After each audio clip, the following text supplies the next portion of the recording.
ನಮಸ್ಕಾರ. ಕನ್ನಡ ನಾಡಿನ ಜನತೆಗೆ ನಾನು ರಮೇಶ್ ಅಂತ ಸುಪ್ರೀಂ ಕೋರ್ಟ್ ವಕೀಲರು. ನಾನು ಬೇಸಿಕಲಿ ಫ್ರಮ್ ಬೆಂಗಳೂರಿಂದ ಬೆಂಗಳೂರಿಗ ನಾನು ಇವಾಗ ಮಾತಾಡೋದು ಏನೆಂದರೆ, ನಾನು ಮಾನ್ಯ ಪ್ರಧಾನಮಂತ್ರಿಗಳಾದ ಮೋದಿ ವಿರುದ್ಧ ವಾರಣಾಸಿಯಲ್ಲಿ ಲೋಕಸಭಾ ಕ್ಷೇತ್ರದಿಂದ ಸ್ಪರ್ಧೆಯಲು ಇಚ್ಛಿಸುತ್ತಿದ್ದೇನೆ.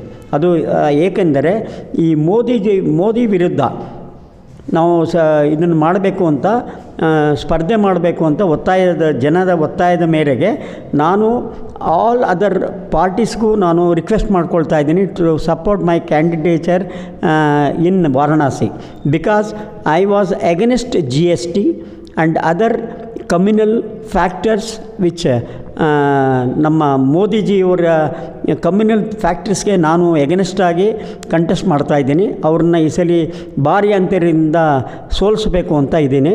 ಇದೇ ಥರ ಹೋದರೆ ಭಾರತ ದೇಶ ತುಂಬ ಕಡೆಗಣುತ್ತೆ.